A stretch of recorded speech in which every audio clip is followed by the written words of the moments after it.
Hello, everybody. What up, what up, what up? My name is Tim Daniel. His name, that's okay. His name is Ben Brown, and welcome to tonight's fantastic edition of Late Night Reds, a Riverfront podcast brought to you by the wonderful people over at Blue Wire, where we, on Sunday nights, live with you people, discuss our beloved Cincinnati Red Legs. And Ben, we are recording right now while the Reds are a part of the spring showcase as their prospects are playing the Milwaukee Brewers. And to quote the Hall of Famer now, Dave Parker, the boys are bopping. Bottom of the third, they're up 8-2 on the Brew Crew. Nice. And they're here's what it looks like right now. Edwin Arroyo, 1-for-1 RBI single with a walk. We've got our guy, Hector Rodriguez, got a double. Nice. Sal Stewart, 2 RBI triple. Tyler Callahan's got a walk and a run scored. Alfredo Duno is 0-for-2 with a run scored. Carlos Jorge has a walk and a run scored. Yeah, they're doing their thing out there, man. So Heck yeah, of That's course, awesome. it's pretty fun to see. So I like that they did that this year. I think the spring showcase is a really cool thing. Yeah, absolutely. Yeah, chance for people to kind of see what else is out there. But hey, man, it's a very important day in the world. It is, of course, 316 day. So Ben, legit serious question. Yes, sir. How did you celebrate 316 day? Well, I What? I went to the Costco. What? Got some cheeseburgers. What? And some onion rings. What? Yeah, it was. You took that a lot longer than I thought you were going to, and I was like here for it. I was like, please bring in more on. Yeah. Yeah, dude. I mean, of course, as a wrestling aficionados and fans of the wrestling industry, of course, 316 Day is very important to us. Of course. And on top of that, he's a Mount Rushmore wrestler. I mean, the guy and interviewer. He's like an incredible podcaster. Yeah, he's an incredible podcaster. He's got an incredible Instagram that his cats are superstars. So I mean, he whatever he does, he's so entertaining at doing it, and it's really cool. When you start to put all that together between his way of entertaining and the way he does things is pretty cool. So shout out to 316 Day, Austin 316, of course, the icon from WWE. Absolutely. So, chat, if you're here to hear us talk to Cincinnati Reds tonight, I said, give me a hell yeah. I had to do it. Oh, absolutely. I had to do absolutely. it. It's only right. Yeah, for sure. So, Carrie S., where did UK end up in the NCAA? Losing to Xavier in the second round. That's what's going to happen. They're the 3 seed over there. I'm kidding. I'm very much kidding. But dude, I looked at before we get into Reds chat. I looked into first 4 tickets for Wednesday. It was like before the games were announced, it was like $50 to go up to UD Arena. It's like $112 for both. It's like, yeah, I know UD still has some hate for Xavier, and I get it, but like, we don't gotta go that crazy. Well, here's the thing I hate about it is that the first 4 games I figure are for the fans, right? Like, yeah, those are the games you want fans to get bought in, invested, people that live close to there. You got schools that are close to there. You want the fans to have a great experience. Why not make it something that's reasonable so that the average fan who can't go to San Antonio or Denver or something can go to their local, to Dayton and see really good games for a decent price? Why would you jack the price up on those? That's insane. Yeah. That was cool. Carolina's going to be there. That was nice. I mean, it's a cool experience. I did that. Me and Isaac actually went a few years back, and it was a lot of fun. Like it was reasonably priced. We had a good time. It was good games. You know what I mean? And it made it you feel like you're a part of the tournament. Like it was the kickoff to March Madness, and for them to make it 100 and whatever it is a ticket is just insane. Yeah, it is. I agree. All right, so let's get to some Reds chat, and we've got some things today, man. There's some things thrown our way that we just got to chat about, Absolutely. and of course, we can't just have the last 2 weeks of spring training without bad news. Mhm. Tyler Stevenson lands on the IL to start sounds like to start the season. The way that Francona mentioned it was that when he was asked if he's going to be ready for opening day, he said that sounds unlikely. Yeah. So that sucks because we were to the moon excited about Tyler Stevenson this year, and I still am. Yeah. But this I team hate is I hate oblique injuries though. yeah. Why do they happen all the time in baseball? Yeah, I just don't like them because it's. I mean, your core is everything you do between throwing and hitting and everything else. And when you're messing with the obliques, like you just don't know. Yeah. So I guess the way that it sounds like it's a 10-day, but in baseball, no one's ever just on the IL for 10 days. It's always Correct. like 75 years. Mhm. So I guess we'll see him when we see him. But they got lucky because Jose Trevino also gets hurt in a spring training game, and it's like, oh Yeah. no. And then it's like everything comes out like he's okay. It's like, oh, thank God. Yeah, thank goodness, man. Oh yeah. my gosh. Yeah, Yeah. that's the that was where you're happy you signed a guy like Trevino, and then all of a sudden like he does something in a game, and you're literally holding your breath because you're like, this could be really bad really quickly. So I'm glad he's all right. Yeah. I like Austin Wins, but I don't like Austin Wins opening day starting catcher Mm-hmm. for the Cincinnati Reds very much. No. So thank God we don't have to go through that. Yeah, Josh, I agree. Hopefully this is not a 60-day. I hope it's just like get the treatment, get back there. We'll see you at the first road trip of the year. Yeah. That's the hope there. Hey, I do want to kind of mention this. This is kind of shocking in a way. And I was really, really excited to talk about this with you. Not in the sense of what happened to the player, but just the fact that it happened. Yeah. Will Benson, option Yeah. to Louisville. So you and I, we kind of, we're really, obviously, we all loved Will Benson, rookie year Will Benson. And last year, you and I had a lot of conversations about Will Benson, and that we kind of still felt like, there's still something there. Mm-hmm. There's still a major leaguer in there. Yeah. I still think there's a major leaguer in there. Yeah. I still think that I really like that they did this. And it's not that I don't think Will Benson can't contribute to this team, because I do. But he just, like, other than the first 3 or 4 games of spring training, just looks overmatched again. And I don't know if history's going to repeat itself, but if you remember his rookie year, he got sent down. Yeah. And then came back up, and that's when he kind of went on that little tear. So Mm-hmm. I'm hoping this is what it's going to be like for him. Easy guy to root for, super enjoyable, brought us a lot of awesome moments that first year during that, that 12-game win streak.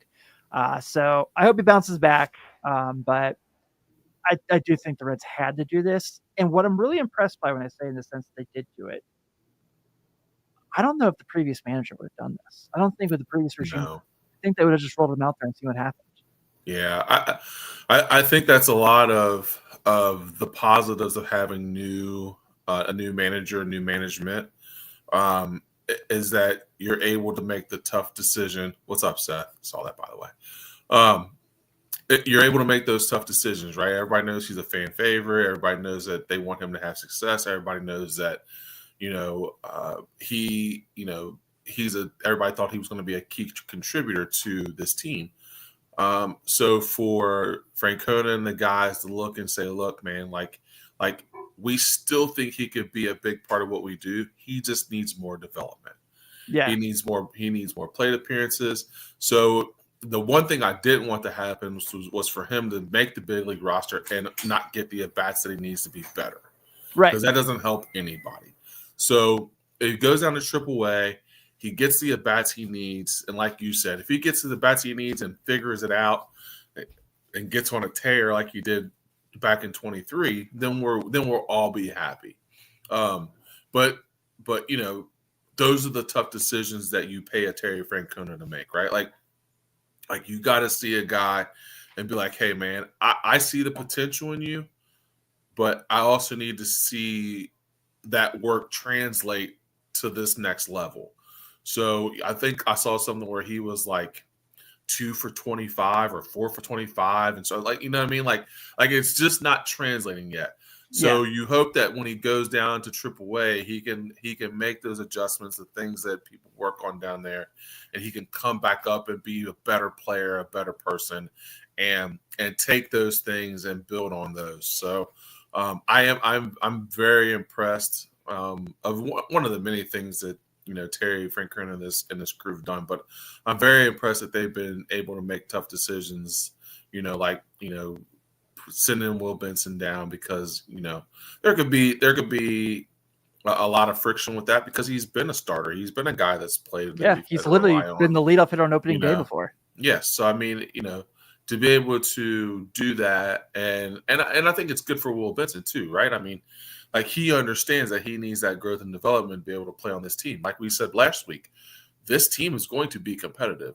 This lineup is going to be competitive. So if you're not doing the things to stay in this lineup, why not go get somewhere where you can get the at-bat you need in order to make yourself better and be a contributor to this lineup? Yeah, I think you hit the nail on the head. I really do. I still believe in him. I think that this is going to be good for him. Mm-hmm. I think it's just get his confidence back again, man, because we've all seen it. He's an athlete, man. Like he's, and like when that swing is humming, it's humming. So hope the best. Hope he can bounce back, man. Obviously tonight is our last position preview before the season starts. We're doing our outfield preview. We ran out of time because I miscalculated, so we're going to just do all 3 positions tonight. And next week we're going to do a big fun season preview, season episode. So yeah. And Pat brings up a great point here. Todd Frazier never really broke out until about 25 or 26. Yeah. I mean, that's 100% true. Baseball is just so hard to count on these guys. Like, I mean, different situation, obviously, but this guy they just traded the Yankees for Trevino, the pitcher. It took him forever to get to the big leagues. Yeah, absolutely. How am I brain farting on this? He was literally on the team last year. We talked about him all the time. So it's going to be all right, man. I think it's going to be all right. But yeah, God, what's his name? Oh my God. Really? I'm blanking. Yeah, me too. So, all right. And let's just end the bad news here. This is actually a really good question. It sounds like Blake Dunn's going to make the team. It sounds like he's going to be an outfielder on this team. So, I'm not super high on Blake Dunn. Obviously, I want the best for him because he's playing for our team. But the cup of coffee last year was not something that made me very excited about the future of Blake Dunn. Yeah. I know someone's going to come in our comments and yell at me for that. So, yeah. And I think too that, and we'll go over the outfielder preview, but this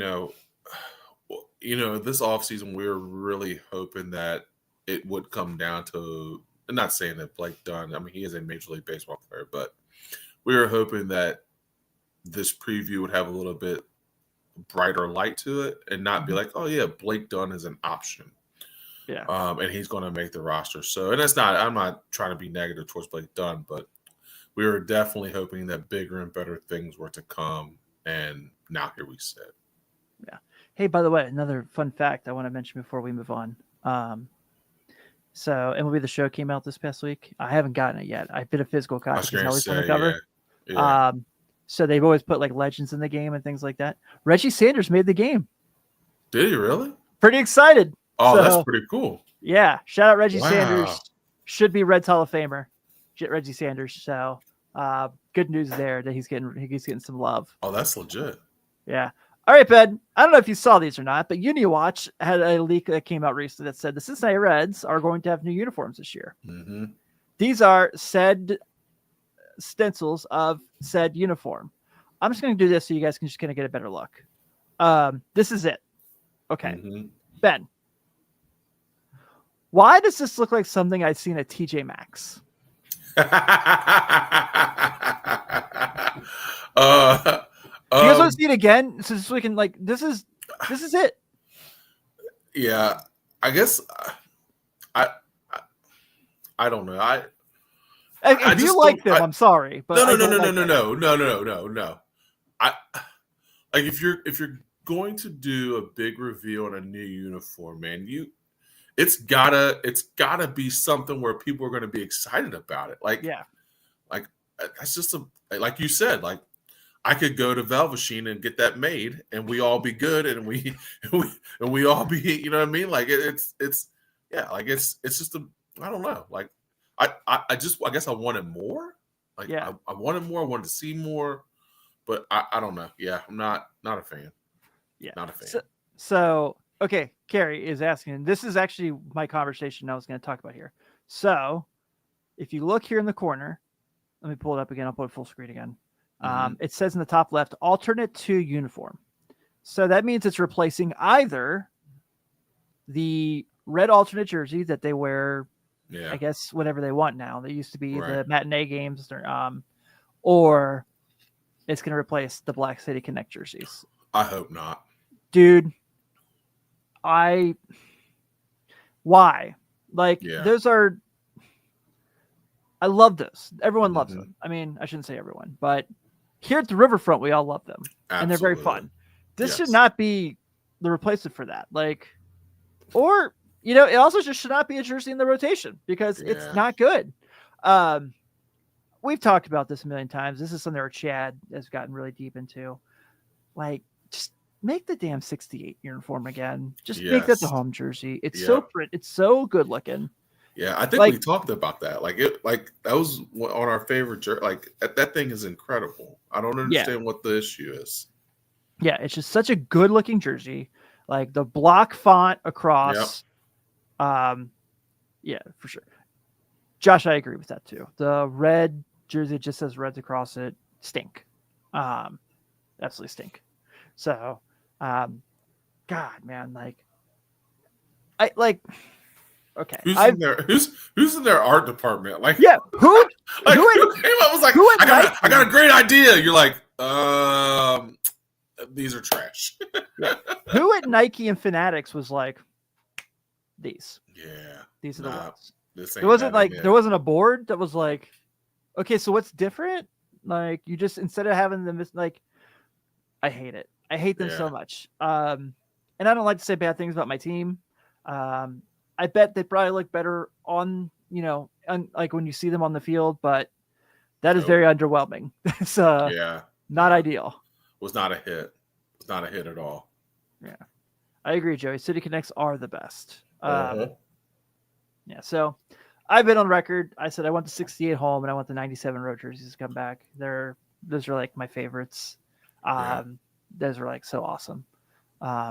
But also, I know Seth disagrees with us and he's in the chat. Get rid of Drop Shadow. Don't need it anymore. Don't need it anymore.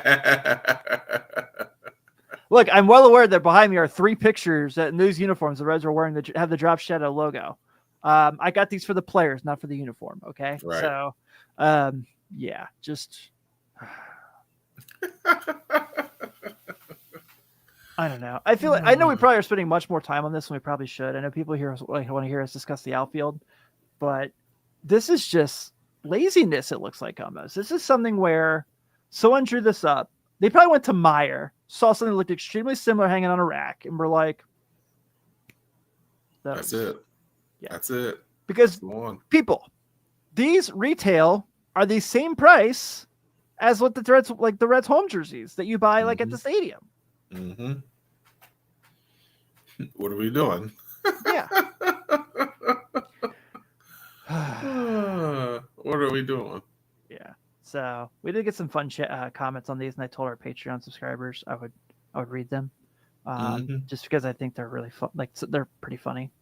Let me find it real quick. So, we've got Branch. They look like super cheap Legion ball jerseys we had in the late 80s, early 90s. White with black piping for home games, gray with black piping for away games. 100%. Yes. Dwight Kelly, our good friend DK. Weak, lazy. Dear Reds design team, this isn't difficult. And drop the Drop Shadow. Good friend Skylar Webker hanging out in the chat tonight. I'd love them if they were the old school pullover jerseys, but as a button down, meh. I'd even take them as a vest jersey, but these are lame as a standard jersey. And then, of course, our good friend Joey Goditza also says, I wish the Reds would just bust a jersey with Mr. Red like was the main feature. Keep him sophisticated but modern and badass too. maybe more black to go along in the scheme. I'd be up for that. I would definitely be up for that. Yeah. All right, so that's all for uniform talk, guys. We won't go too much farther. I hate them. You kind of got the point of that, obviously. So let's get to talking about our good friends and the outfield. And we are actually talking about the band tonight, guys. We're not talking about the Cincinnati Reds. So is it are you more a say it isn't so or your love fan of the outfield, Ben? Gosh. Remember last year I actually sang the song when we did this? Yeah. I won't do that for you guys tonight. Probably say it isn't so. Say it isn't so slaps. Yeah. Say it isn't so, always go. Yeah. Say it Buddy, isn't so. I'm going to say this thing about before I'm just goofing around now. So whatever. Season's almost here. Here's my outfield take. Really good band. Really fun to listen to like in the car. Mm-hmm. They're a greatest hits band. They're like, you don't need to buy the albums. Yeah. Just get the greatest hits together and you're fine. Like they are that band. Yeah. Yep. No, I would definitely agree with that. What up, Sid? How are you?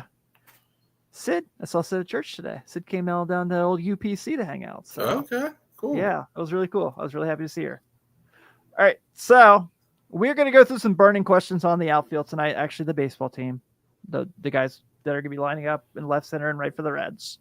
And we'll take your questions and your comments as well if anyone has any they want to send our way as well. By the way, Rich Thompson, I'm really sorry I didn't see you said this because you're 100% right as well.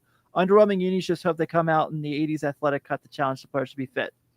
That's pretty awesome. I will take that. All right, man. So, big picture is Ben. Yes, sir. This outfield stinks. Does not look very good on paper. And that's putting it nicely. It is very scary. Now, Pat, do you mean the outfield, the band, or the Reds outfield? Because that's a very important theme of tonight's episode. Okay, I shouldn't say stinks. That's probably not fair. But the laziness in not attacking, improving it, is showing very vividly. How's that for instead of saying stinks? No, I prefer stinks. I mean, okay. Yeah, I'm living in stinks right now. Yeah, I'm living in stinks for sure. Yeah. So I'm trying to figure out how I would politely put this. I think Austin Hayes will be a nice player for the Cincinnati Reds, but they should have done more. Yeah.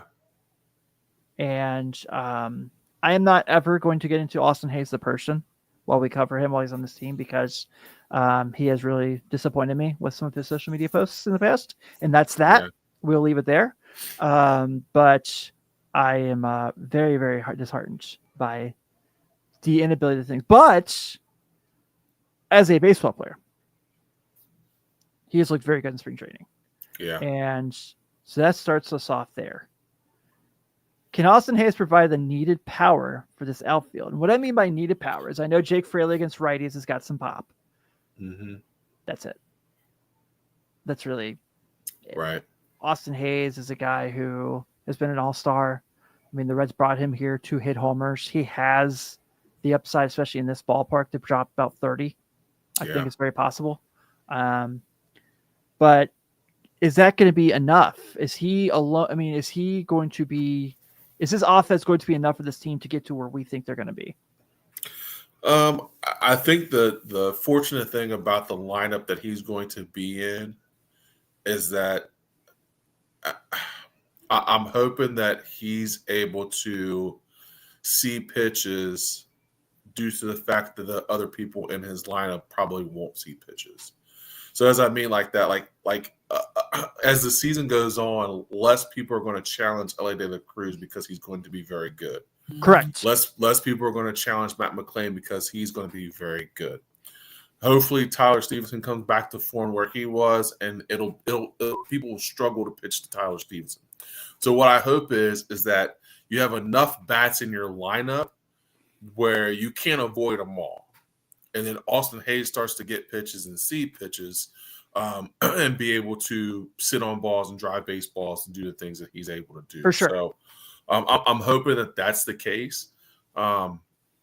that he's able to go out there and play to his all-star form, especially as far as with his power and being able to drive the baseball, and playing in Great American Ballpark, which will help a ton. So I do think that the lineup is strong enough to be able to help him build his batter's foray of being able to do different things and be able to hit the ball. So I don't know if it'll be enough because I just don't see enough pop out of the other outfielders. But Correct. I do think that he will be able to provide some pop.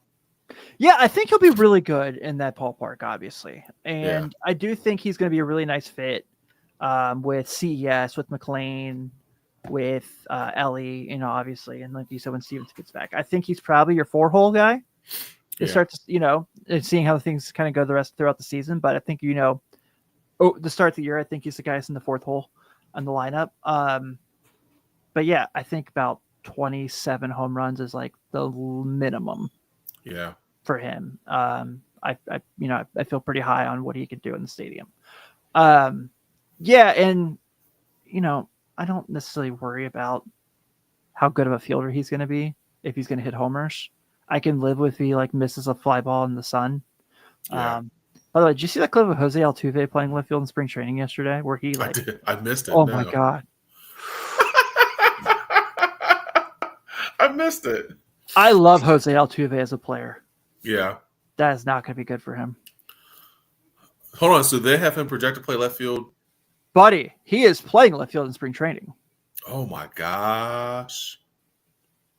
From second base? He was second baseman, right? Yeah, he's like 5'6". Oh my gosh. Yeah. Dude, that's a tough transition, man. Yeah. That's tough. That's Yeah. really tough. It is, for sure. Hey, Boss Man's in the chat tonight. Woo-hoo. Oh, what's going on? There it is. We're just talking about you. All good things, all good things. Joey Gadid said, when Steer comes back on the field, back to on-field activity, think he mainly plays outfield with Lux on board, likely, I'd imagine. I don't know. Probably. But my honest opinion is I still think he's the best fit for first base for this team. I think he's the best athlete of the guys you could have play first base. Yeah. And I was not in love with what we saw from him in left field last year by any means. Yeah. Yeah, I think he's a really good athlete, but I think he's a really good athlete as an infielder. I just don't think outfield is his thing.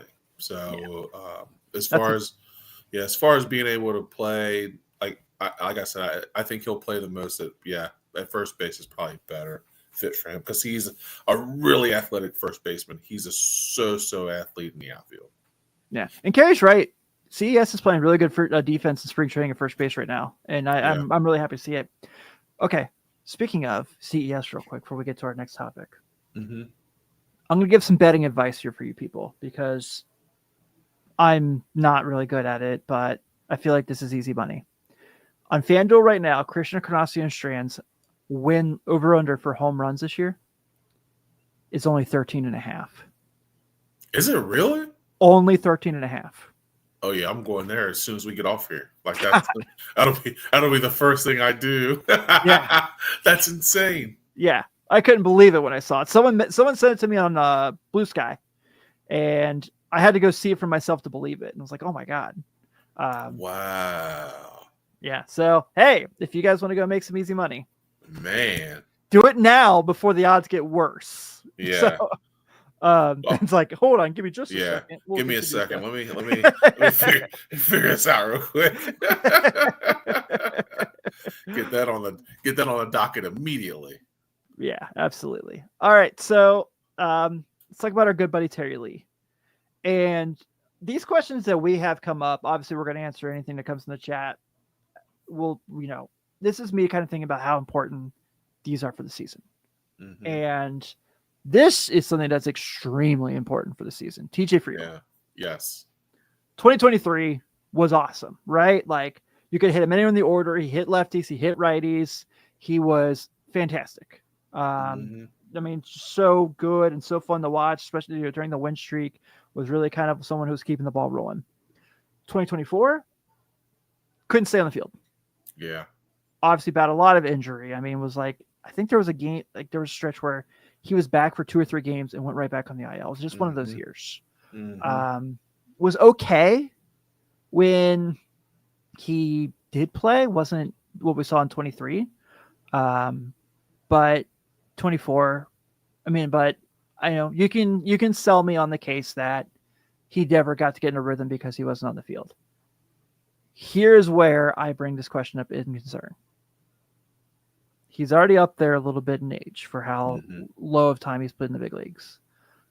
He's already battled a bunch of injuries as a center fielder. Often when guys get hurt in center field, they go play right field. We saw that with Griffey. Mike Trout's doing that this year. It's a thing. I think it's fair to say that TJ Friedel is not Mike Trout or Ken Griffey Jr. So also a fair observation. Also a fair observation. Man, I gotta shave. My mustache makes it look like I'm missing a tooth. I just noticed that in camera. So sorry you guys had to see this. Hey, I'm not here. I'm not even gonna lie. I'm like, man, did somebody put two? Like somebody knocked him through that? Like, what the? Yeah. I was like, what? It does look like it. I can't hide it now. I'm like, oh my god. What the heck is going on? Like, yeah. Somebody blackened your tooth. Oh man. Oh, TJ Friedel. How you can't get away from it. TJ Friedel made the comment. I know it's like won't go away now. You have to do the rest of the show like this. Like oh man. Oh man. So no, my mustache just grows weird, people. It's kind of embarrassing. But back to TJ Friedel.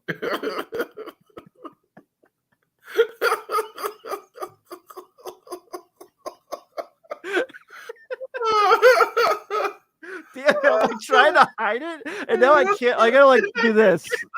You can't unsee it. Oh man! People who aren't watching live when they listen to this are gonna be like, "What the hell?" They're gonna be, "What is going on?" All right, oh, all right. Man. TJ Friedel. 2, 1. So back in it. All right. I'm not very optimistic he's going to find his 2023 self again. I hope I'm wrong, because if he does, like Chad says here, then this team probably wins Essential by 3 or 4 games. I think that his defense will still be excellent. You saw when Stuart Fairchild had to play center field last year compared to him when he had to find the cutoff guy. It was very different. But I just, I don't know, man. I'm really scared that 2023 was an outlier more than that's who he is. Yeah. I think part of the conversation with TJ Friedel has to be, man, we want you to make the play, but we don't want you to make the spectacular play or try to die. There's got to be an emphasis on him staying healthy, right? Like you already didn't make enough moves in the outfield. You can't lose a guy like Friedel on multiple stretches of the IL. So, I would assume that Francona sat down with him and be like, hey, like we love your hustle, we love your effort, we love your aggression, but you've got to be able to stay on the field. In order for you to do that, you've got to start making some better. Now, I'll say this, like once you are that kind of player, you usually can't turn that off. Right. Like he is who he is and he plays the way he plays. But I would hope that there have been conversations like, man, we want you to play and we want you to be our everyday center fielder. Like, you are that important to our defense. Batting wise, I don't think he'll ever be back to where he was, but you never know. I mean, he could get lightning in a bottle and do some things that he was able to do in 23, but his main thing is defensively. Like we've got to keep him on the field defensively in order for us to have success. I agree with you. I think that if, McLean and CES do what we think they can do, I really believe that you're not going to need as much from him. Now, correct.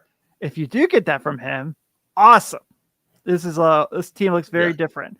I'm looking right now. So last year he played 50 less games than he played in 23.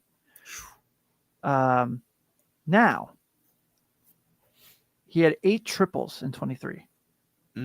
He had 1 last year. Again, 50 less games. Right. He had 5 less homers, had 18 less stolen bases. So, Yeah. and his OPS was 119 points, 129 points lower between years. Gosh dang. Yeah. But like you said, 50 less games, man, that's a lot. That's a That is a lot of lot. baseball. Yeah, he I could mean, have very well just not found that's his a- rhythm. Yeah, that's 150 at bats at least. I mean, if you take 3 at bats per game, that's 150 at bats. I mean, that's a lot of at bats to miss and not be able to find a rhythm. And no matter what anybody says, they can when people come back from injury, they never come back the same way because you're always thinking about the injury, or you're always thinking about possibility of hurting yourself again, or the way I swing, or I got to adjust this for this. And I mean, ask Tyler Stevenson. It took him a whole year to come back from a shoulder because he just wasn't swinging the same and he wasn't comfortable. So, when you have those things, there's a lot of things that you got to, when you're a baseball player and you've got baseball is a rhythm game. And if you miss 150 at bats, there's no way you can find a rhythm. Yeah, I agree. So we're getting, I'll get to I've seen all the questions. I make sure I highlight them and we'll get to them before we get out of here. But I like this comment from Carrie. When TJ is on, he is Mr. Chaos. And that's perfect way to describe it because he is super fun when he is getting rolling. And I get really excited about him. But also, I feel like he fits the brand of the Cincinnati Reds really well as far as like the McLean and Ellie kind of players. Like he's not to that talent level by any means. Right. But kind of that nose down, really really, really wants to make things happen the base path. Busts his ass. I said this before and it offended some people. And this wasn't a shot at either either the two guys, but like I've called him a good Ryan Friel, and like Ryan Friel was good. Don't get me wrong, but like TJ was better. It's better. Yeah. So, God rest his soul. But and I know he's a Reds fan favorite, and I think so. But yeah, we'll kind of see how that goes here. So after TJ Friedel, we get to right field, which is also. Yep. Can the Reds be successful with a Jake Fraley, Stuart Fairchild platoon? Right now, that's how things look. Obviously, Blake Dunn could really kind of get himself into that situation as well. Right. Who knows? And let's kind of call this. Let's be fair to TJ Friedel let's be fair to Jake Fraley the same way we were TJ Friedel. Personally, that dude had a year from hell. Yeah. The things that he went through, man, I wouldn't wish on my worst enemies. I mean, he just absolutely not. It was just a brutal year for him, and and I personally would take it just as an anomaly because anybody that's going through the things he went through, man, you're not going to be the same person. So yeah, right. I'm with you on that too, for sure. Yeah. So I couldn't imagine, man. I couldn't imagine. And Stuart Fairchild, realistically, hit lefties pretty decent last year. Yeah. Wasn't bad. Carrie mentioned it. Had an ability to make exciting plays at the wall in the outfield. I still don't feel like those guys, even if they're better, I think they're going to need them to be much better to get kind of the what they need from that position. Yeah. And that makes me nervous. I think Fraley can have a good bounce back year. I think you could see him hitting 20 home runs or so. I think Fairchild's a good enough fielder, not thrower, fielder, as we mentioned earlier. And, he's a guy you can also play in multiple positions, which is nice to have. But he's a 4A player, and there's nothing wrong with that. Carlos was on last week with us, and we talked about, every system needs 4A players. They need the guy who, like, in a pinch can be right there. Yeah. And there's nothing wrong with being that guy. But I think that is where I'm the most nervous. Because I can see a situation where TJ Friedel is really good, right? Yeah. We see a situation where Austin Hayes is right in the middle of the Reds order, knocking people in. I don't know what I see from those two as far as how they win with those two. Yeah, it's a difficult spot because the thing that makes you really upset about it is that this is what we've talked about all offseason, right? Like Right. we knew that this was going to be the Achilles heel of this team if something were to happen. What I'm hoping for is that there's a move out there at some point that the Reds will make. Because I think they'll realize that, man, this is, I think they're going to try to give it a shot, but they're going to realize that they're going to need another outfielder, and they're going to have to make a move at some point and bring somebody in that's going to help. Because you're going to know really quickly if this team's going to be competitive or not, and you're going to know real quickly if this team's going to go out and win baseball games and have a chance to win the Central.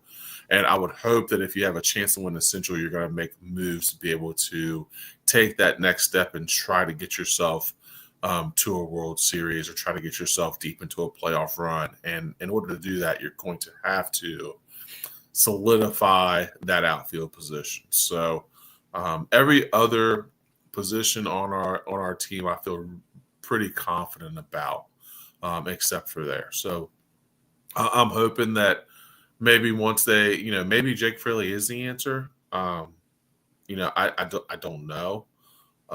But if he's not, I hope that they don't stand pat. I hope they at least try to make a move or find somebody that can fill that spot, because you don't want to waste this group's opportunity to win, because the time is now for them. Because I mean, the Central's not the greatest, and we have a great chance at win. Yeah, you know what I mean? It's not the greatest, and we have a great chance of running that division. So yeah, I agree. Which you kind of led into my next slide and the final slide of the episode. At some point this season, the Reds need to trade for an outfielder, right? Yep. I threw up these two guys. I don't think it's going to be either. I don't know. They might revisit the Lou Bob deal. Who knows? I think they have to, man. If he ends up being really good, yeah. But yeah.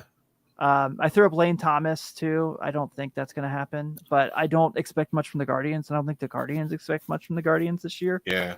But I hate that Lou Bob is there and he's on a very bad team, because it won't reflect the player that he is. He, if you trade for him, and you put him in your lineup, and he's going to become a better player. The better people you play around, the better you're going to play. So, I hope that I still have a little hope that they make that move and put something on the table, or they're like, yeah, let's make it happen. I'm not saying he's the answer and the end all be all, but gosh, it would be nice. It would be nice. So. I mean, if you're not going to get Lou Bob and you're worried about his injury history, how about Mike Trout? His team stinks. Yeah. His team's terrible. Yeah, he plays right field now. Could you imagine them going to get Mike Trout? No, because it would never happen. Yeah, this is a team that's mad. They gave Joey Votto $225 million. I know. $25 million in current day and age was like, yeah, it's like a Happy Meal. Yeah, it's not much. Yeah. So, man, I think that if they are in the race and they're competitive and they're what we think they can be, and they're smart, is the big thing. If they're smart, then they'll go get an outfielder at some point. Yeah. Will it be Lou Bob? Will it be Lane Thomas? I don't know. Maybe. Will it be what's the other guy from Anaheim I really liked last year that I was talking about a lot? Joey used to talk about him all the time. I can't freaking think of his name now. Anyway, that guy. So we'll see what's going on. But it's going to be really interesting. So yeah, Rich right here. Rich Thompson, my best friend is a White Sox fan. He wants Lou Bob play well to his max value at the trade deadline. I think a lot of people do. Yeah. John says, couple of concerns. Reds offense looks generally weak and very much like 2024. Sam Ball not looking good at all, but no one's really saying it.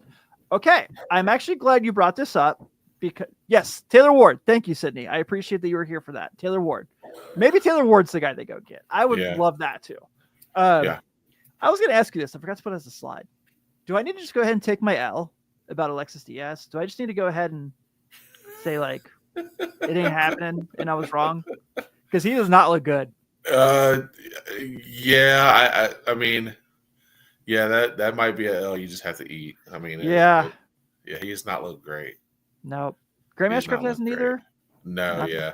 Brady No. Singer, humming. Yes, Harmon.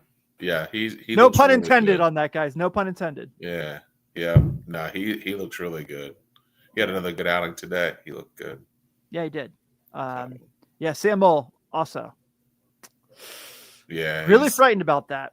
he's looking brutal. Good thing is we have a couple other lefty relievers that could fill the spot, but um, you know what I mean, man. Pressure either makes diamonds or cracks coal. You know what I mean? So either you're going to step up or there'll be another guy there to replace. So hopefully Sam Mole figures it out. Because I really did like Sam Mole. Sam Mole did an amazing job, when he was healthy last year. So Hell of a trade bargain. Yeah, absolutely. So So you said pressure, and the song from Encanto got popped in my head immediately. Because Iris has been really into Encanto of late. So really, oh my God, loves it. So okay. So I'm sitting there pressure like a drip, drip, drip. Drip. No. Yeah, Encanto. Yeah, that was a favorite for sure. It hits. It's pretty good. Yes, it does. All right, so we got 6 questions that we need to get to. Okay. And they're good questions. So Sydney, Dunn versus Fairchild versus Hurtubise. Who you want as outfielders on the bench? I think Fairchild's going to happen. I just think that his major league history is going to give him the benefit. Yeah. As far as between Dunn and Hurtubise, if they carry 5, which I would guess they'll carry 5, especially with being down on with Stevenson being down. There's a roster spot you're going to have there, and then Spencer Steer's also going to be down, so that's a roster spot as well there. So if I had to pick one or the other, I'd probably pick Blake Dunn for the sake of he's had a really nice spring. Yeah, I would agree with that. Blake Dunn's played really well in the spring, and Stuart Fairchild, he's been a guy that has played on the major league level and has that experience. So yeah, I would agree with both of those. Yeah, for sure. Rich Thompson, if TJ goes down, does Matt McClain move to center field? I hope not. I think Matt McClain should just be their second baseman. Just call it a day. That's who he is. Roll with it. No. Yeah, I think they have enough guys there. If Matt McClain or not Matt McClain, if TJ goes down, they have enough guys there. I think they can fill the spot. They can move guys around. And you still got a Will Benson sitting in the minors, so that's right. So there's a lot of different moves you can make, and hopefully it's not moving Matt McClain to center field. Yeah, please don't. I mean, and I think Tito's been pretty honest about that from jump. That no, he's our second baseman. Yeah. Thank God. Did you see Jonathan India's playing left field in Kansas City? I did see that. Yeah. Okay. Yeah. Hope the best for you, my guy. Yeah. Gary, if TJ is out with Blake Dunn fill in, he would be an option, but I would imagine Stuart Fairchild would be the most consistent center fielder. Yeah. Yeah. How about we just don't have TJ? We've got 2 of them now. So how about we just don't have any more TJ goes down conversations, guys? Yeah, let's keep TJ in the lineup. How about that? Yeah. So Carrie, could the Reds trade before the deadline? What's the rule on that? Well, the rule is that you can, but I don't know if the Reds front office is aware of that. You can even make a trade at the trade deadline. Yes, you can. So sometimes you can do that. They did do that last year, obviously, in the Frankie Montas trade. Yep. Which I guess neither of those guys are on the team they were traded to anymore. So, but I don't know. I think that realistically, hopefully they have someone that says you guys are allowed to do this if things just get to that opportunity, but we shall see. And then Rich Thompson, Carson Spire, starter or bullpen? AAA. Yeah. Don't need him. Not right now. Yeah. John. Diaz, not good. I can see Reds squeaking ahead on opening day. Diaz comes in the close, blows the save. Francona should be smart enough to see a Diaz needs some time in Louisville. Damn, John. Man. John came in hot. He's like, Tim, not only are you wrong, you are dumb. My man, John came in hot with it. Yeah. I like this. Reds should still sign JD Martinez. I would love Julio Daniel Martinez to be a member of the Cincinnati Reds. Would absolutely love that. Especially because at this point, it's probably going to be like, what? vet minimum. Yeah, easily. At this point, at this point, absolutely. Yeah, I would absolutely take that. Hey, we're like 10 minutes short on time, so we can either end here, or does anyone have any questions they want to get to before we get out of here? No, Got anything fun? Those are good questions. Yeah. Should we play the Stone Cold clip again? I'm kidding. I won't abuse that. We're already gonna get flagged for it. Yeah. Woo-wee. Did you see? Someone legitimately wrote that article. Someone that covers the Cincinnati Reds legitimately wrote the article that the Reds should give Billy Hamilton a shot in Louisville. And I did not see that. How do I put this nicely? No. Yeah. No. It looked like it could have been really good. It wasn't. And he played for like 19 teams afterwards. I was going to say, man, he's kind of bounced all over, hasn't he? Yeah, he's actually like, I saw a clip recently that he was, it was one of those like things where it's like, the interviewer's like, do you remember the lineup from your first major league start kind of thing? And he's like, dude, I played for so many teams. I don't know. I was like, yeah, I was going to say, he's been all over. Yeah. I remember when he was with the White Sox, it was his first time actually coming back to GABP, and they got a tribute video. I was like, wasn't that like 6 teams in between then? Like,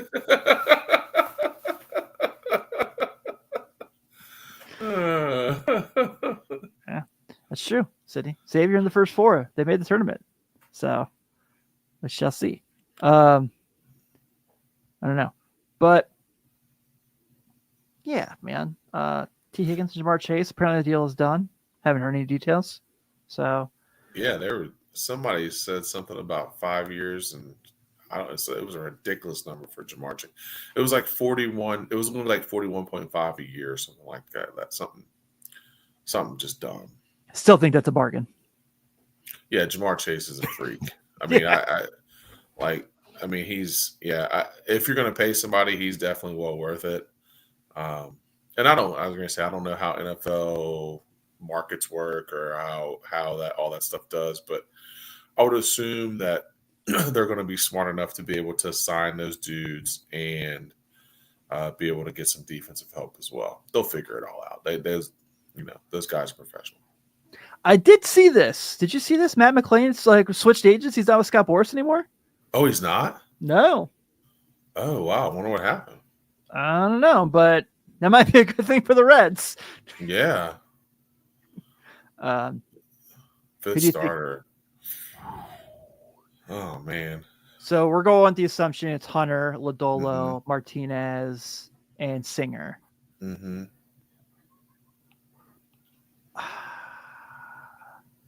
I'm going to go Andrew Abbott, but I don't feel confident in it. I was going to go Rhett Lauder. Yes. That's the correct answer. It should be the correct answer. Yeah, Forever. Just what he showed at the end of last year. And that's not a knock on Abbott. I like Abbott, but yeah, he also hasn't really. I mean, he's been taking his time too, and yeah, I just like Lauder stuff, and I think he fits well in that rotation until oh my gosh, now Burns until Chase Burns is ready. Yeah, I assume. Or Chase Petty. Yeah, he got optioned. He got assigned to play camp. He's been good though. Yeah, I really like Chase Petty. I watching a couple of his starts. He just does what young pitchers do. You know what I mean? Like he hasn't learned how to truly pitch yet. Honestly, it reminded me a lot of Hunter Green.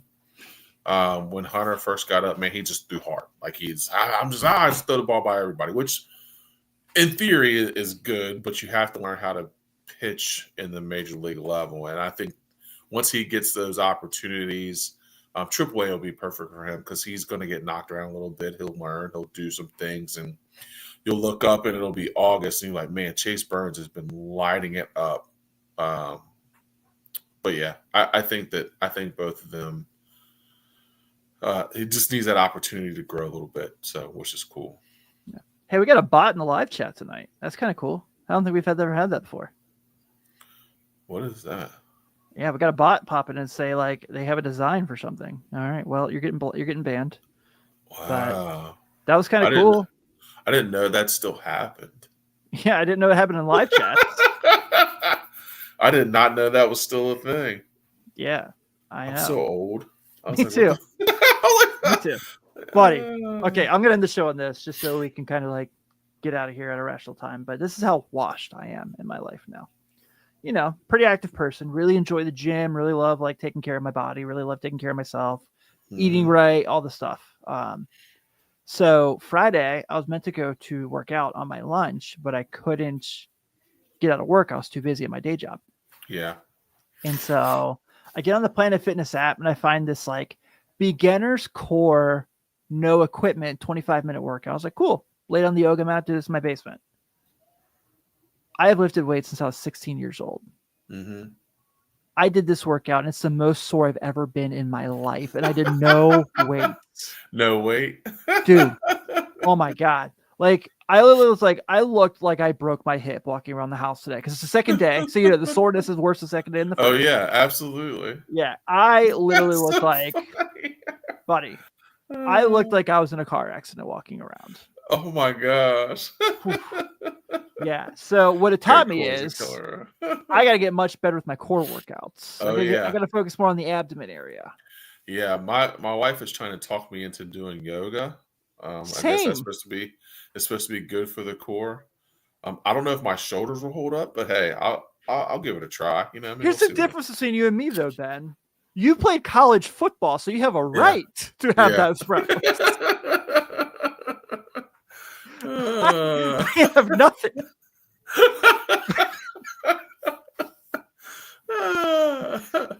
Yeah, you at least like have like 25 years of football in your life. Like I've got. I trained to be a pro wrestler for a year. That's all I got. That's all I got. Yeah.